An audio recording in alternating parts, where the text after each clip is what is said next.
Tubes, and I'm a uni student, and I potter around and do stuff, and I'm with Erol. Would you like to introduce yourself? Sure. I'm Erol. I'm a medical student.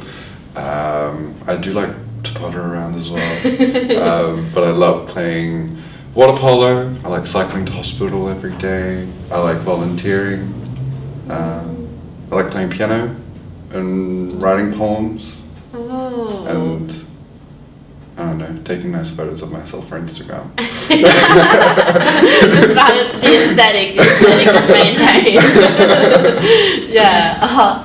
Oh, that's so nice. I do writing too, because I'm a creative writing student, and I love poetry as well. It's really interesting, and it's also just really lovely. I don't know if it would be like the same or similar for you, but in terms of like reading like old like Sufi poetry or that sort of stuff, where you're like, I'm not the first queer Muslim actually. People have been ambiguous about death. Yeah, definitely. I was reading poems by Khalil Gibran the other day. It's so nice just to feel a connection to culture as well, and know that it's part of us and relevant. Yeah, always. Absolutely. It's part of that that long history of it's like relearning or trying to regain what has been like kind of omitted from your own cultural experience.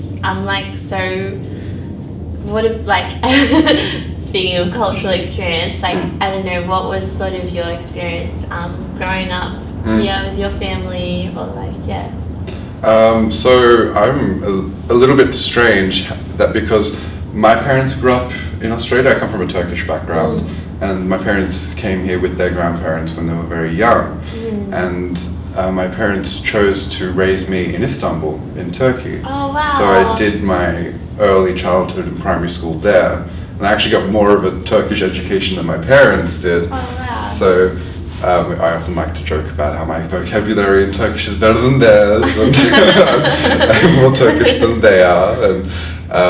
And I came to Australia when I was 13, and so I definitely hold both Sydney and Istanbul is very close to my heart. And I think a lot of other people from migrant experiences can know the feeling of having like two homelands at the same time, and having very mixed feelings about it, but also not really feeling a sense of total belonging to either at the same time. So, yeah. And do you feel like you have much of that same kind of Turkish community here that have like those similar experiences, or how do you go about like?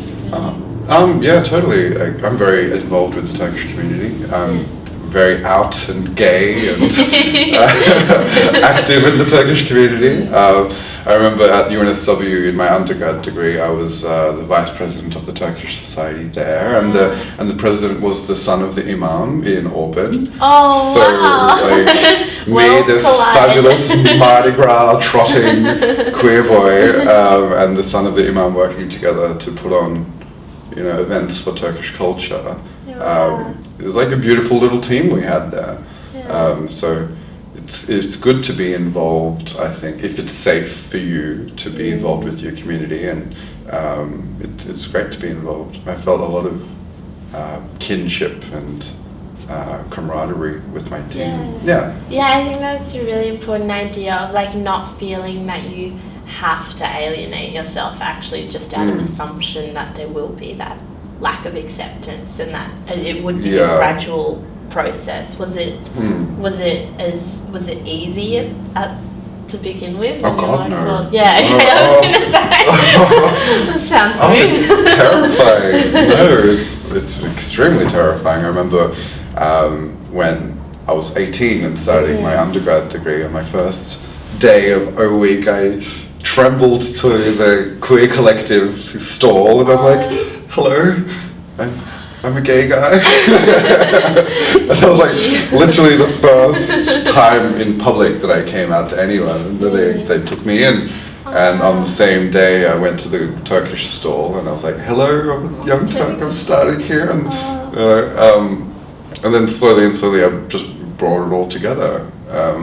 And I was involved with the queer collective, with out and proud Turkish Muslim. Wow. In the Turkish community, I was out and proud gay guy. So, and through my leadership with the Turkish collectives, there other younger queer identifying people came to me for private talks and mentoring and things like that. And I think those kinds of moments make it worth it. Yeah. When they sneak up to you at the end of the party, like, don't tell anyone this, but I'm also gay. And I want to be just like you when I'm your age. And I'm like, oh, you're 18 and you're fabulous, you'll be fine when you're my age.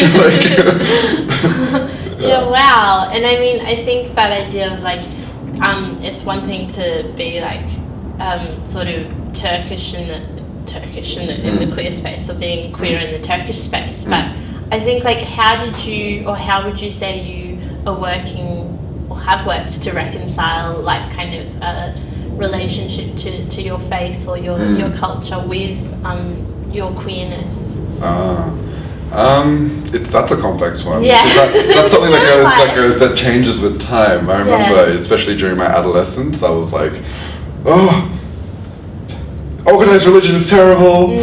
It makes people do horrible things and all that kind of stuff. And then I started reading more of the scriptures. And I was educated in Turkey, and the religious education there, I remember, was not very inspiring. I remember in a class of 50, we'd have to memorize this Arabic prayer, which we don't understand because Turks don't speak Arabic.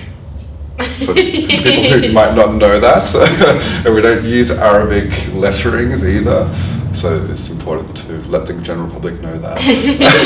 But we would basically memorize this prayer and just regurgitate it as quickly as possible to the teacher and just get a mark and then go home.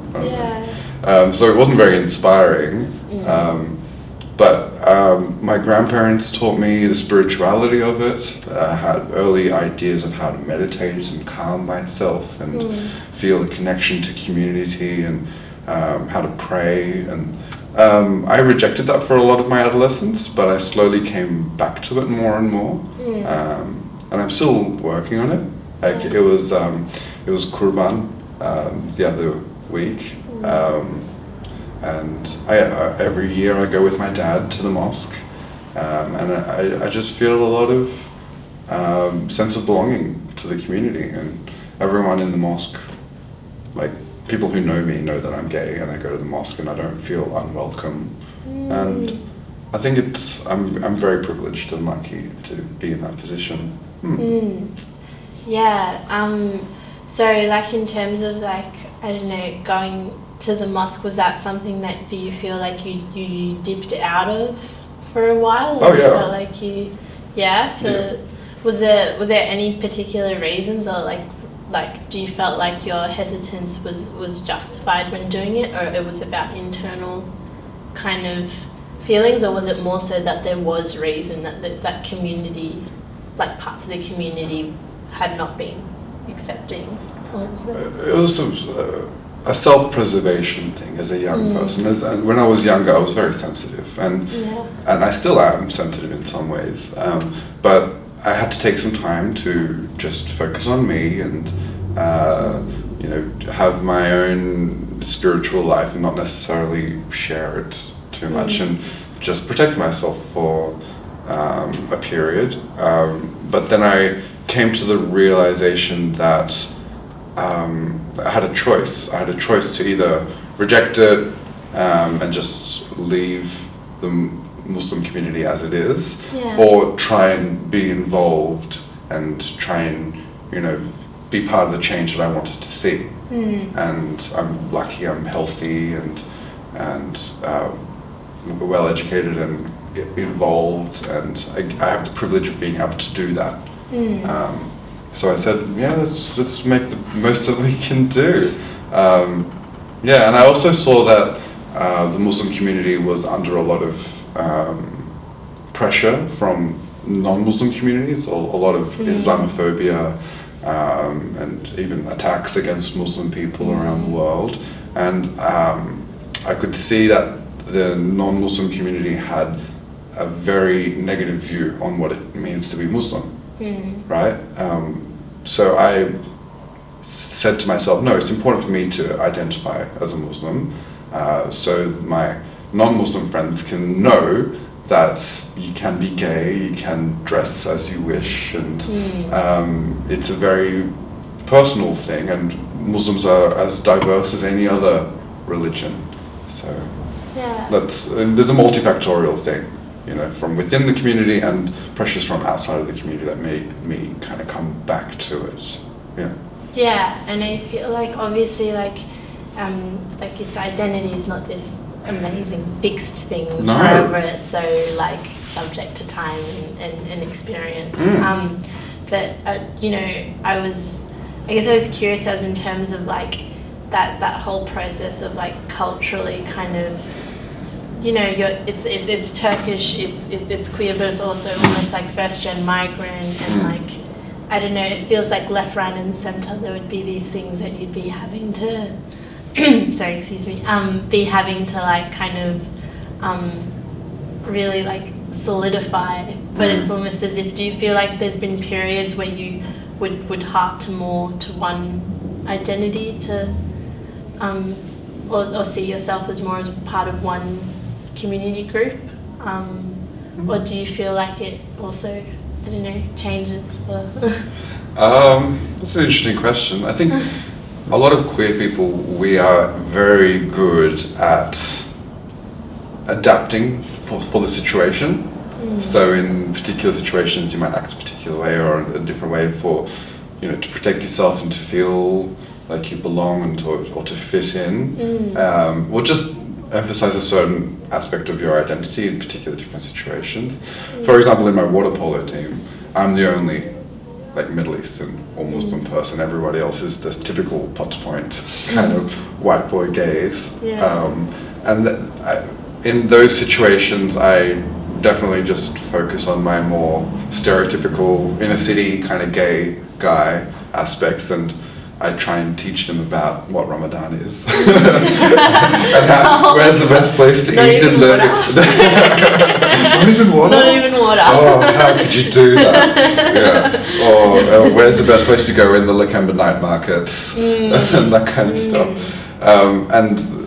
And in the Turkish community, I emphasize my Turkish identity, and then sometimes I act like the gay liaison for them as well. So wherever I am, I seem to have parts of my identity that can fit in very well, and my other identities kind of acts as a bridge to educate people around me of the different types of people that live.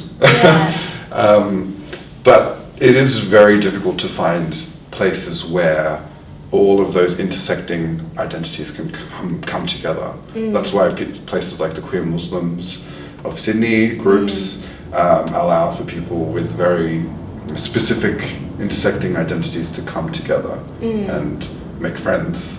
And, you know, they're important. And I have the opportunity to create your own communities as well. Like, I'm very passionate on HIV prevention and sexual health and mental health for gay men in particular. So I created the Middle Eastern men's group at ACON to get people together to talk about how to stay safe, how to get consent in sex, and how to reach out when you need help in mental health crises.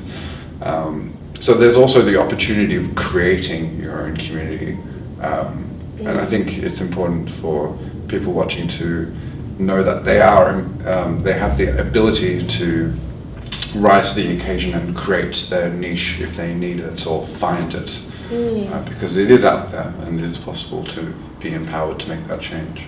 Yeah, absolutely. Could you talk a bit more about like your Middle Eastern men project in ACON and what that is?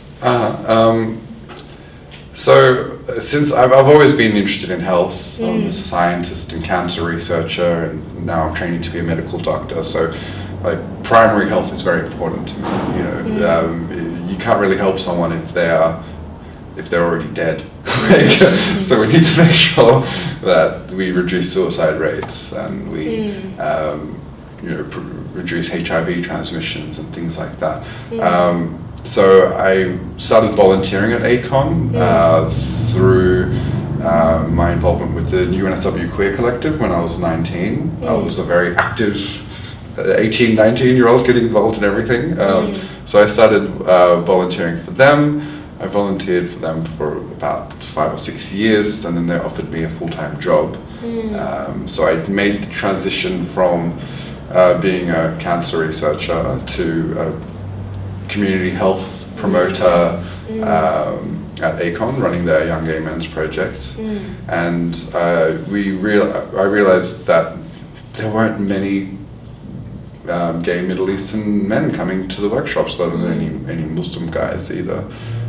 Did some research, asked around the community, asking why are people coming to ACON's sexual health and mental health workshops, and found out that that a lot of them just didn't identify with the kind of demographics in the group, and they wanted a more culturally specific, safe place where people can understand each other's backgrounds and respect it and feel safe. So I gathered other interested people around me and created the Middle Eastern Men's Group about 5 years ago, and it's still going, and we're going to start a new workshop in a couple of weeks' time. So yeah, it's always happening, always growing. It started off with the very out and proud Middle Eastern gay men. That were easy to find and collect.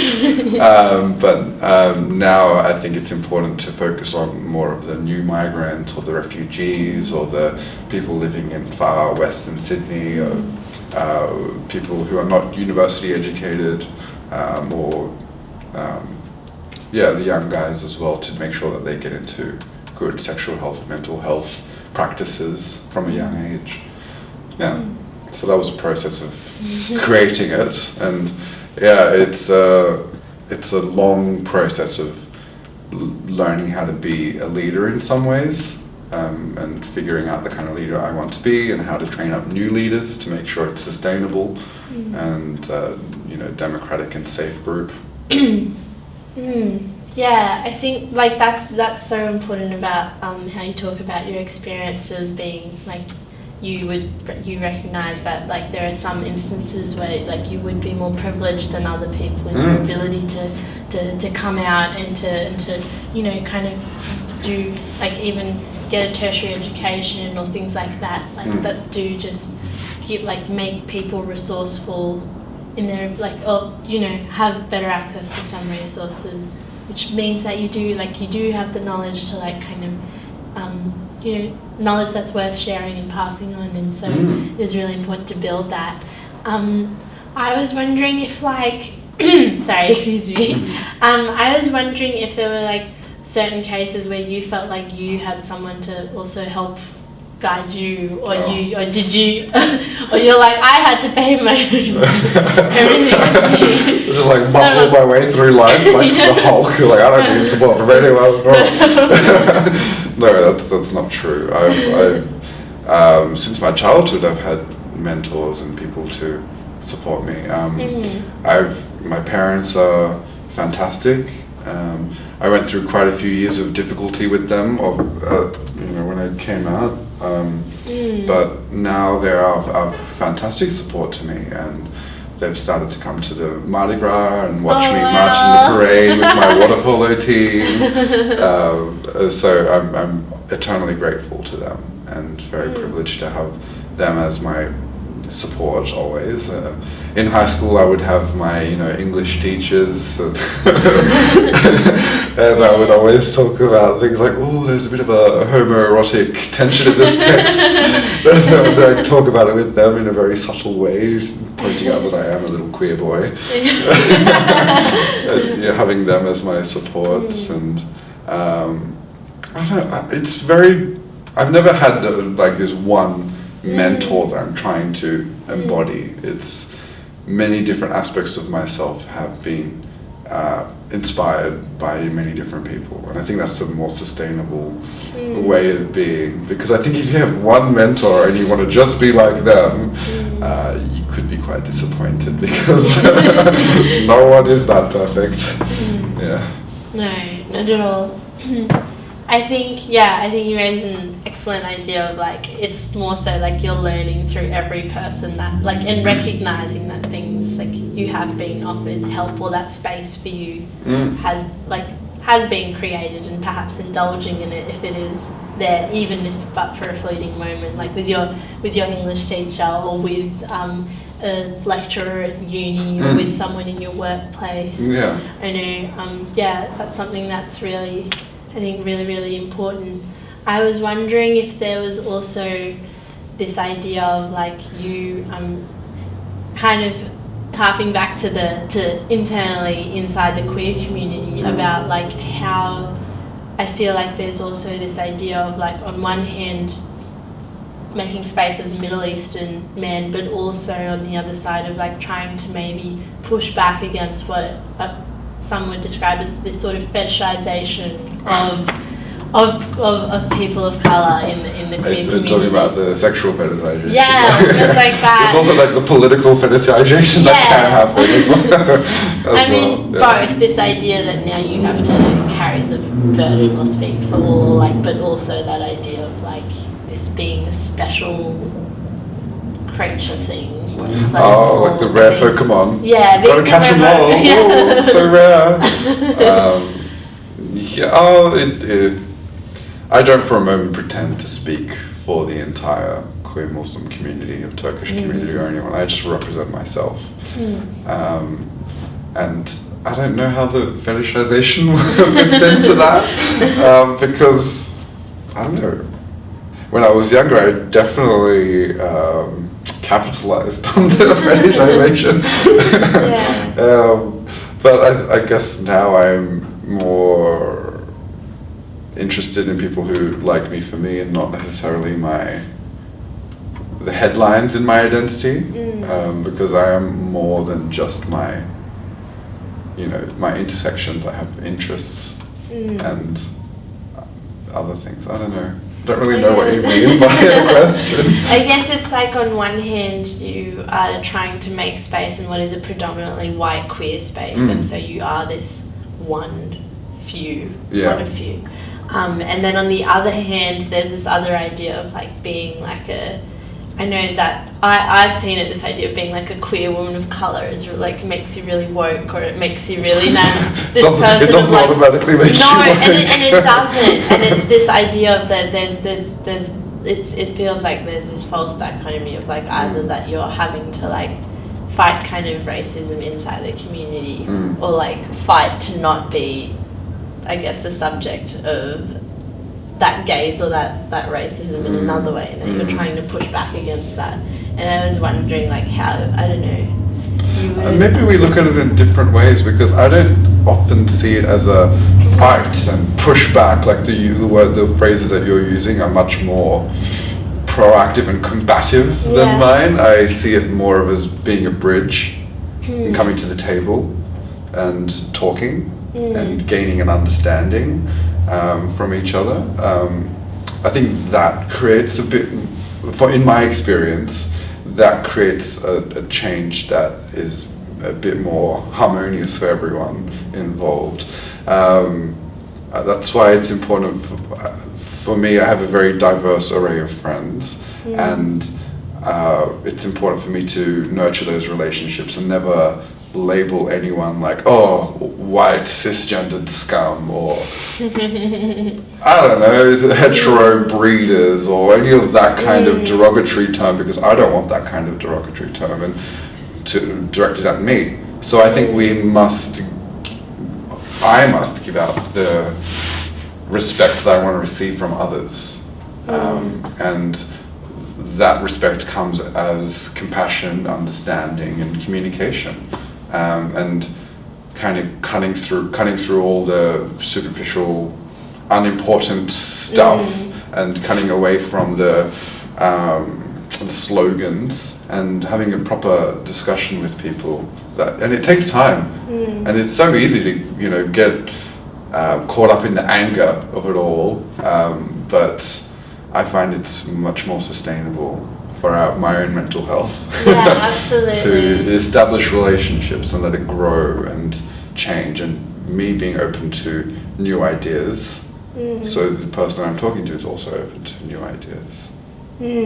So it's almost as if like creating that space to have those conversations and being sort of gentle and like, you know, patient in that, engaging in these conversations, because you know, I guess like what the burdens that queer people before us would have carried, or what the things they would have faced, like at the first Mardi Gras being, a protest, you know, being absolutely, it was a protest. People were absolutely assaulted by cops, and this idea of like, you know, having rights because of, you know, that kind of history of struggle that didn't, like I would, and I guess that's why I do use the word fight, because I see it as a struggle. I don't see it as something that necessarily, you know, comes from just an engaging in dialogue, because I feel like there is like that 1978 like the first Mardi Gras. It wasn't just a dialogue, it was this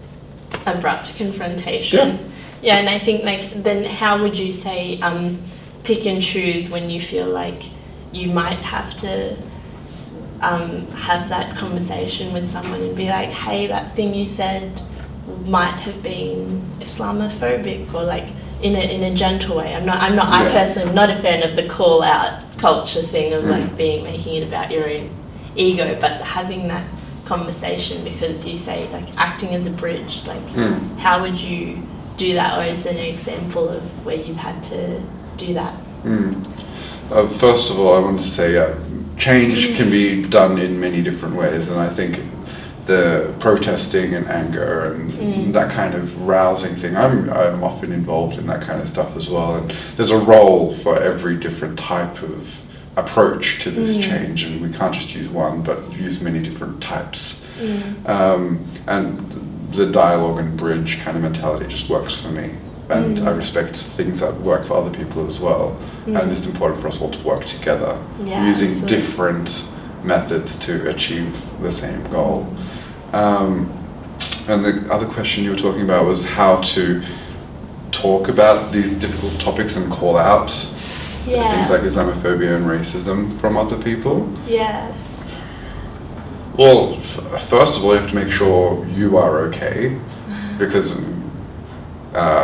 being exposed to racism and bigotry of any kind can be quite triggering for us, and so we need to make sure we are well, and we don't have to call it out every time, because it's not our responsibility. Our responsibility is to protect ourselves first and foremost, and each other.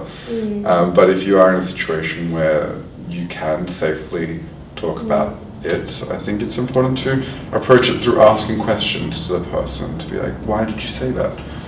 What was your intention?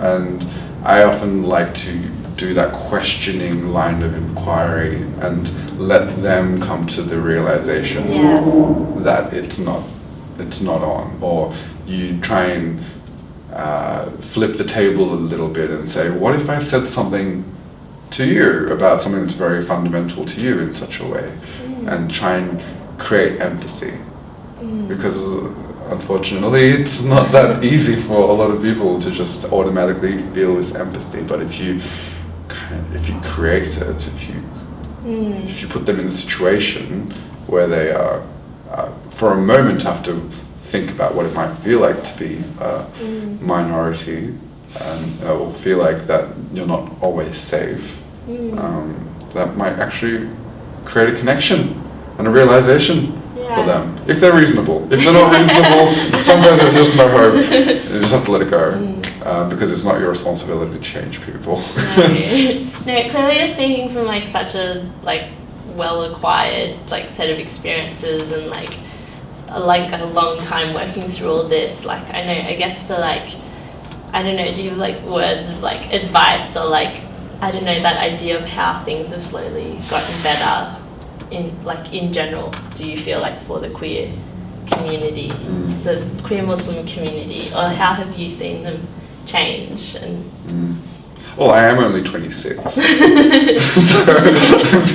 I have a lot to learn. So I'm not coming to you from this like place of high wisdom. Definitely not. I don't know. I feel like I don't know a lot, so I can't Still really learning. impart too much wisdom. My only wisdom would be take care of yourself. Reach out if you need help. There are people who are here to support you and people who do love you. Look after yourself. Reach out. Stay involved. Take time out if you need to. You don't have to fight every fight. No. And realize how much things have changed over the last couple of generations. It's amazing the amount of change that's happened, and I think sometimes realizing how lucky we are, counting the amount of things that we're grateful for, is very important for our well-being. And take time to take care of yourself in all those ways, and then you can have a sustainable fight for a longer period of time. So then just go hard and burn out, and then never get involved with anything again. Because this thing is not something that's going to go away within our lifetime or the next. There's always going to be, unfortunately, bigotry and things and social injustices to work on. So take it easy. Pick your battles. Take care of yourself. I think it's important. Because I can't go be in hospital and have this 90-year-old lady with dementia saying homophobic things, and I'm like, hey Doris, that was very homophobic. I need to try and change you. Like sometimes you just need to be like, okay, well, just gonna let it be. But like pick your battles. You can't fight everything. I think so. Sometimes being able to take a step back, practicing mindfulness, and I meditate every day, and those kinds of things let me pull myself a little bit outside of the situation and look at it from a bird's eye view and realize, hang on, this is not worth it right now. Let's focus on the larger picture. So those types of things could help other people. Also realizing that advocacy can be done in many ways. Like I focus on the grassroots, primary health care aspects of things, but people who wear their suits and go into parliament and make political changes and write policy, and that's really important as well. So from the grassroots to high up in Canberra or the United Nations, I think there's something for everyone to be involved in.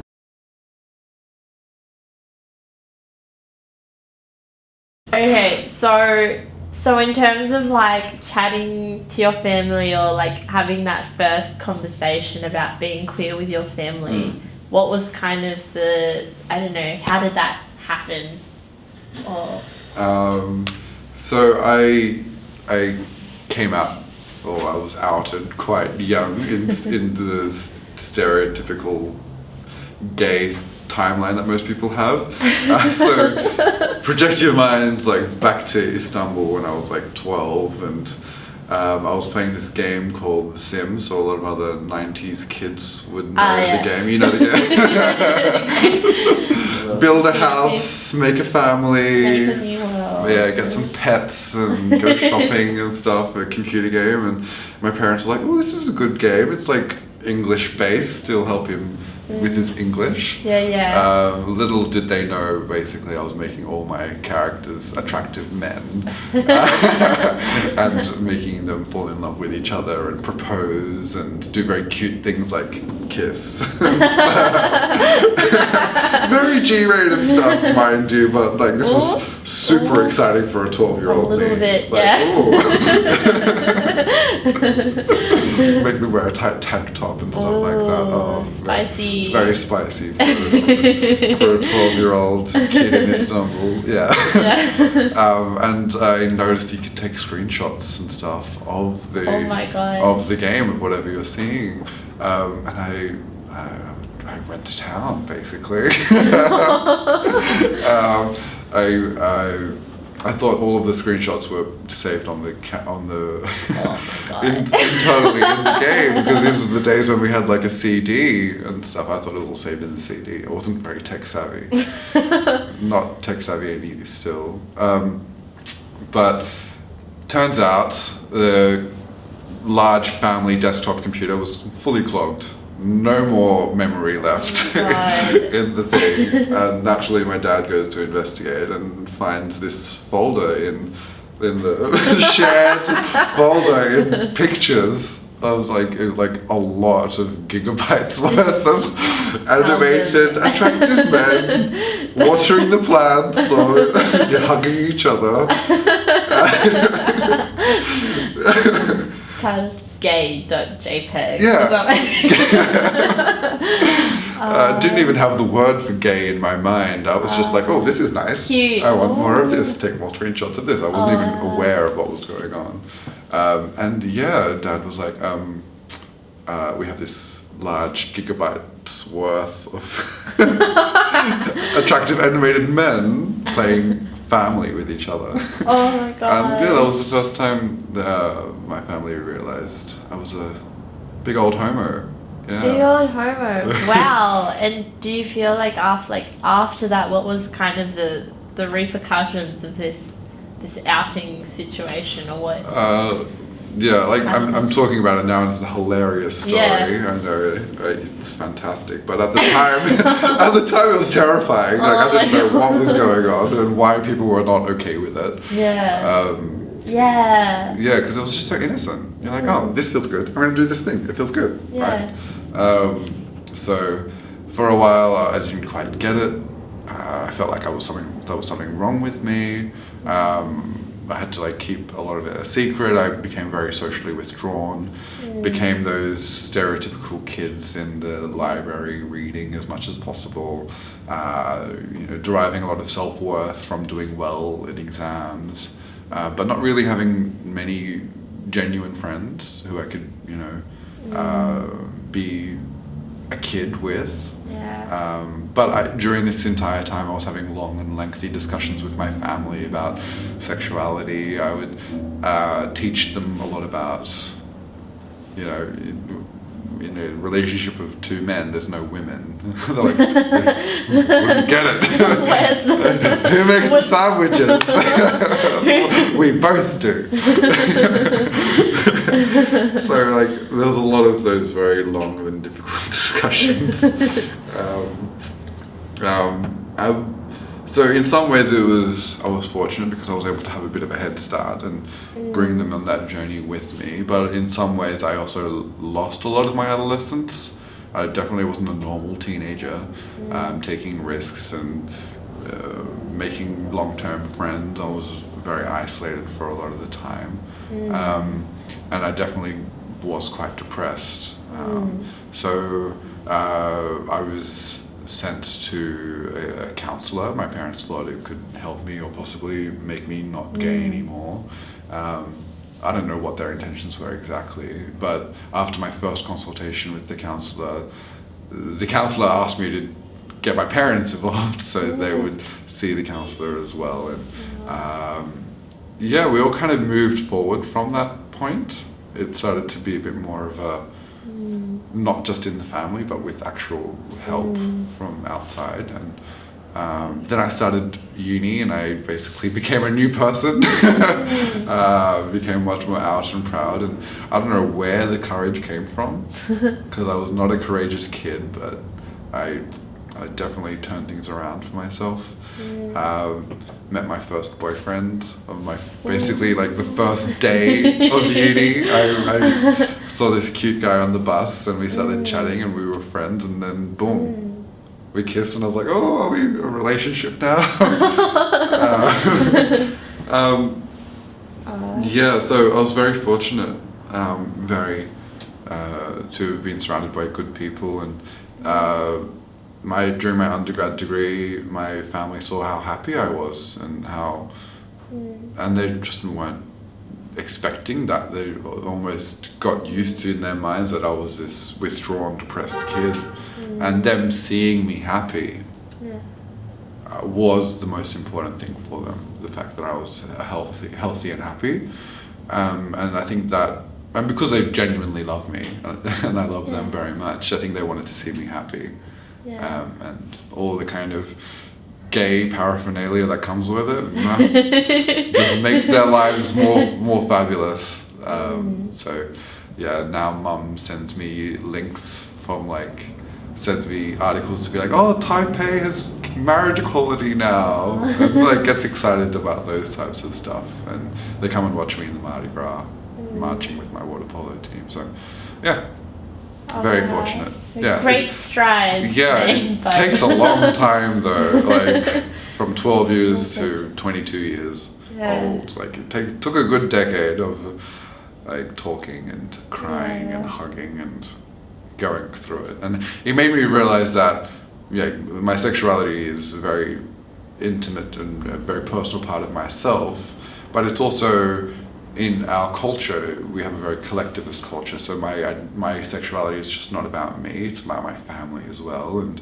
they have to kind of get into the idea that, oh, I have a gay son, you know, and now they are able to talk about how they have a gay son with their siblings and my cousins and that kind of stuff, and my parents have been in situations where they support other parents of queer children, so it's not just about me, it's about the whole family, and if you're lucky, like I was, they can kind of come on that journey with you. Yeah, and I mean, I think that's such it did take a decade, like, or it takes that long, but I mean, what if that time had passed and you hadn't been on that journey, or if that time will pass anyways. I guess the idea of it being such a long process, it almost makes it like, I would say you'd probably be much more content being so true to yourself now, as opposed to if you, I don't know, hadn't endured all that back in process, or that's yeah, like it was the positives and negatives. You know, it's not all like, oh, I'm so great, I came out so early, fantastic, woo me, I'm so brave. Definitely not like that. Definitely took a lot of punches, took a lot of like, not physical punches, but like a lot of traumas and stuff to unpack and deal with later on in life.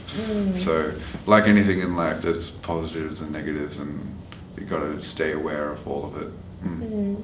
It's important to play, like do something that doesn't necessarily mean anything, not for any purpose, just do it for you.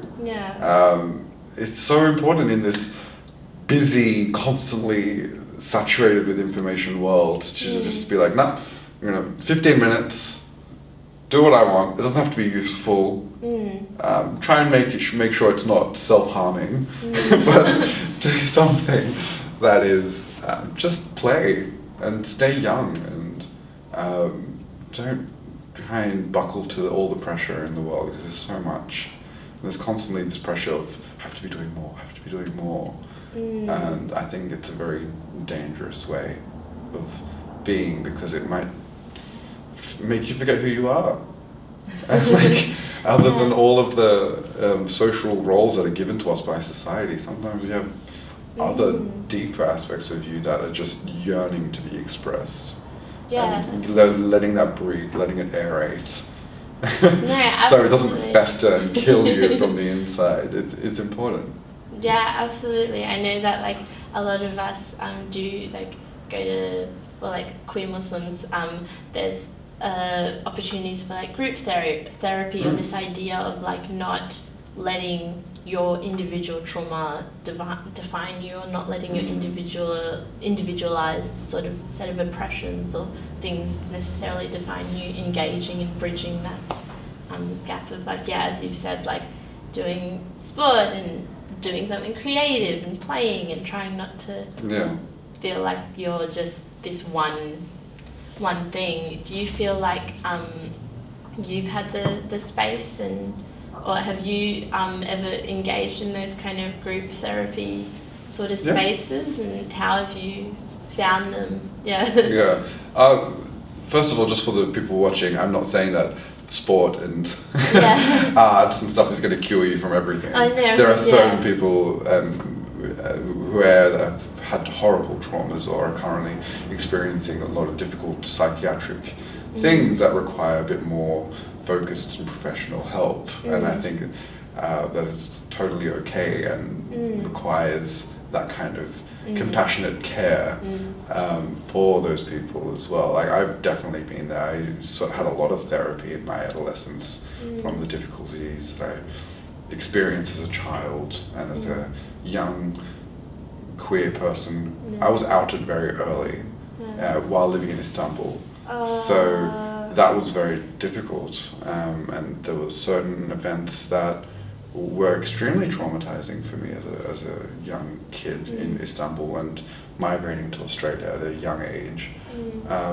So definitely went through many years of individual therapy, and was involved with organizations like ACON when I was volunteering there. They would do more group discussions and kind of like therapy as well.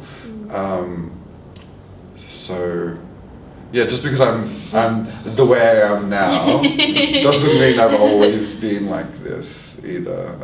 It takes a long time, and it took me a long time as well. And you had to be very patient with people around me and my family to make sure they came on this journey with me, instead of leaving them behind, which sometimes is important to do. But fortunately, with my family and my loved ones, they've come along with the ride with me. Yeah. So I guess like engaging in that, and I guess acquiring the skill set to like be able to then include people on your own like mental health journey, but also your own, your own life identity, kind of journey. It's been really. And it's amazing. I think in the queer community, we all have these experiences that we can almost automatically create a rapport with each other, because we all have a coming out story. A lot of us have coming out stories. Some people have not come out, and that's okay. But a lot of us have had these internal and external conflicts and traumas that we can create understanding between each other, and it helps build community. So I think that's a beautiful thing that we have. And I think it's important to acknowledge that. So acknowledge the community that is there and that you can like reach out to. Definitely we've come a long way. Looking at earlier, I was reading about the first person who did start like Sydney, who started queer Muslims in Australia, and what was like a small like Yahoo group to what is just like an amazing, safe space for people to engage in now. Especially when we're going through these things, so often we all think, I'm the only one going through this. I'm so alone, and we all go through that. But when your eyes open to the world and you see that you're not the only one, that your suffering is not isolated, and you can find community and connection, it's a beautiful thing. And I think for me it gives a lot of meaning to my suffering and difficulties in the past, to know that I'm not alone, that the suffering is within the suffering of the entire humanity. It gave me a lot of meaning and a lot of strength to rise above it. It's just been it's incredibly, I would say it is incredibly inspiring to know that there is this like the struggle that like people face, or like it is a testament to the resilience, I think, of yourself, and like of what people can, of what people can, people can get through it, and you do get through it, and like you're okay. It's not this it doesn't have to be this scary thing that you do alone at all.